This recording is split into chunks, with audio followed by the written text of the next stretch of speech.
Let's go out to Richmond, Virginia, and talk to Olivia. What's up, Olivia? Yes, hello.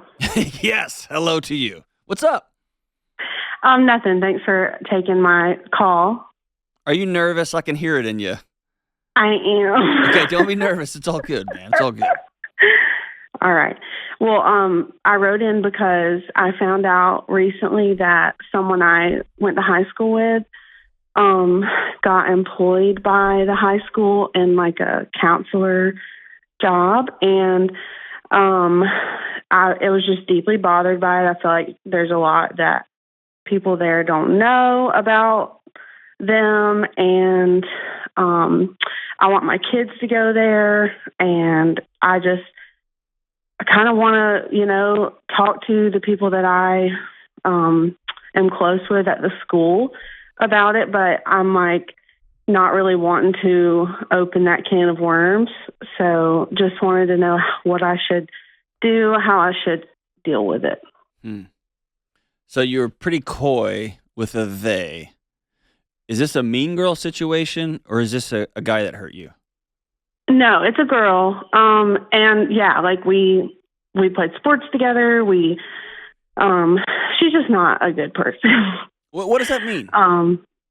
Just lying, cheating, just like knows how to fool the adults when we were in high school. And, how old are you? 26. Let me just say, thank God I'm not judged right now on who I was at 16 and 17 and 18. Like, I get that. I really do. And, like, I talked to my parents about this, too. And they were like, people change. But, like, I have mutual friends with this person. And it's just not, like, I'm sorry, but it's just not. And hold on. What do you mean? That's why I'm sorry, struggling. It's just not. Like, I'm sorry that I am still holding her accountable for these things, but she hasn't changed. And give me some examples of how she hasn't changed, how she's still lying and cheating and swindling people as an adult. Yeah, so like she, let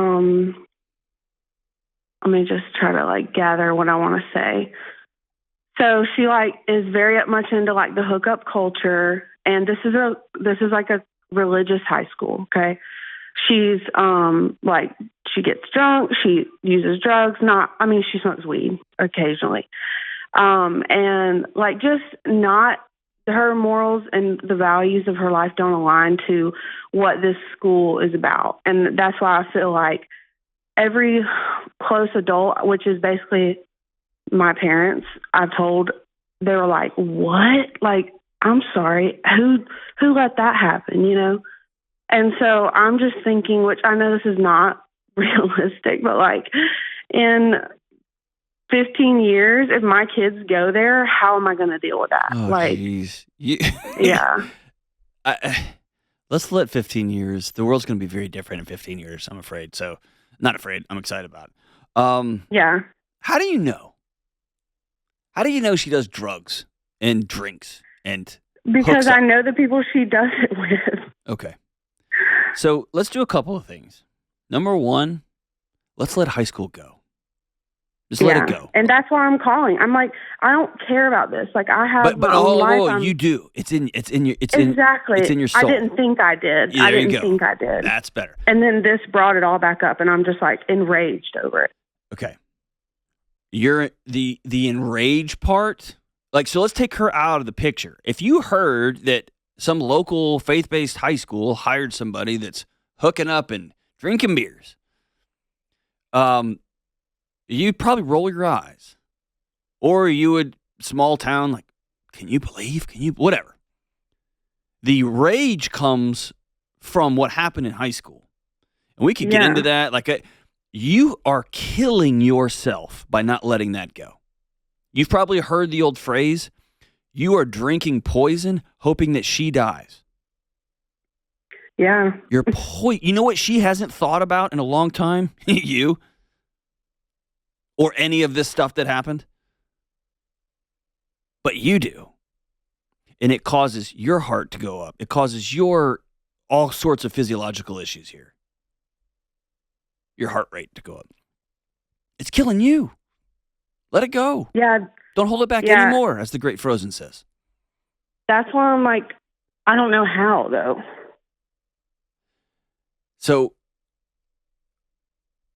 a couple of things. Number one, and we'll get to the actual issue as an adult. Number one, there's a practice I started about a decade ago. I don't have to do it hardly at all anymore. Occasionally, but hardly at all. But I literally made a commitment to myself that I would stop having imaginary conversations in my head with other people who are not in the room. Yeah, and I'm good at that. And you're amazing at it, I can tell. And you always win them too, don't you? Like you drop bombs when you have these fantasies of when you talk to her and you're going to point your finger at her and you're like, "Can you do this?" And she's going to be like, "Oh my gosh, you're right, I did," and it's going to feel so awesome. Your body doesn't know the difference, and so you spin your body up for war all the time. And you're never going to have those conversations. You'll never have that confrontation. And if you do, it will not go anything like you think it's going to. Yeah. And so I literally would walk through my house and I would yell out loud, "Nope." I've heard of people with rubber bands that they pop them on their wrist. I've heard of people who will like snap their fingers. Anything that will break you out of that cycle because it's instantaneous. Your body wants that hit. It's addicted to that cycle, that stress cycle. Get out of it. And what you have to do is you have to catch yourself. And it will take a while. But stop with the imaginary conversations. And when high school stuff comes up, just stop. Number two, you probably need to go talk to a counselor because there's probably some stuff that happened in high school. Is that fair? Yeah. Some ugly stuff. Fair? Mm-hmm. Is there stuff you haven't told people about? I mean, no, it's not that dark. It's just, I don't know. It just felt so undeserving, you know? Let me ask you this. What do you do for a living? I'm self-employed, and I'm super successful with my life. It's not about that. It's just... No, I'm just asking you. What do you do? We own our own business. Okay. Y'all are doing great? You love it? Yeah. Okay. Can you let her just love her thing too? Yeah, and it's not so much about like not wanting happiness. I'm not that bitter. It's just that I just don't think she should be in the position, you know? Okay, like, that leads me to number two. If you know of somebody who is openly violating the core tenets of a place where they work, then you have to make a grown-up decision as to whether I'm going to report that, I'm going to say something to them, I'm going to bring it up, or what. But I want to challenge you to make your decision and either say something or make your decision to not say anything and move on with your life. Because you're caught in this gray area and you're torturing yourself. Yeah, I agree. And that's kind of what I'm saying. Like, is just moving on fine? Because, like, morally, I just feel like... I don't think they asked you. Yeah, you're right. I mean, the school didn't, like, put out feelers and be like, whenever I got my job at Belmont, they had an open call, right? They put it in the paper. Here's the finalists. They had a open, like, a forum to where anybody could come in. Right? It was open, like, you got something to say it now. It's like forever hold your peace, right? Yeah. That school didn't ask you for that. Yeah, you're right. And so you want to insert yourself into a situation that doesn't concern and you that's what now. I'm saying. I don't feel like it's my place, but I just want to, like, not be so bothered by it. I think you want to burn her to the ground. I mean, it's really not. I don't feel like it's that bad. I promise you. I really. It is. It is. And I can't tell you. I would let it go. Yeah. And if there's something going on that's wrong, right?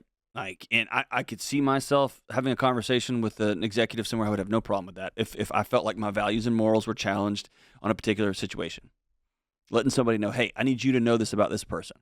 I've done that recently, actually. It was a super egregious situation, but I was pretty clear. Yeah. Right?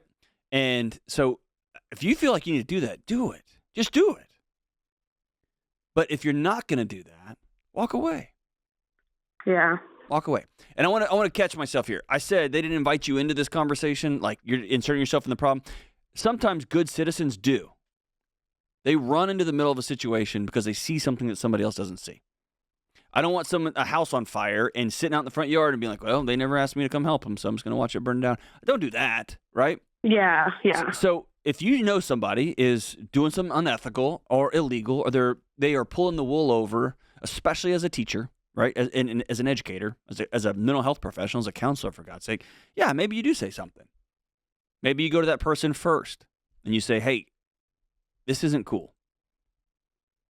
And you get involved that way. That's cool. That's fine. But make your decision and then be done with it.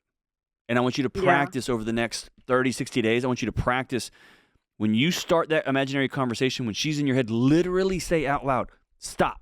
No, not doing this. I'm being present where I am. What happened in high school happened in high school. It was 8 years ago, almost a decade ago. Let it ride. And if there are some hard things you need to talk about, some things that weren't fair, some things that hurt you, grief demands a witness. You need to say those things out loud in front of somebody who will hear you. Okay? So call a local counselor. Book a couple of sessions. But there's some sort of thing in you that you had to overcome a lot, and you've got a successful business. And she lied and cheated and stole her way. She's still doing it, and now she's got this successful job, like helping young people. No, she doesn't get to do that. And I would just say, man, let the self-righteousness go. Let it go. Let high school be high school. Thank God I'm not judged on who I was in high school. Hopefully I've grown up a lot. And maybe, just maybe, if somebody calls her out in an appropriate way, she'll go, you're right. I'm sorry. Or maybe she just needs to be removed from that position. Or maybe you can work real hard to set that brick down and just let her out of your life for good.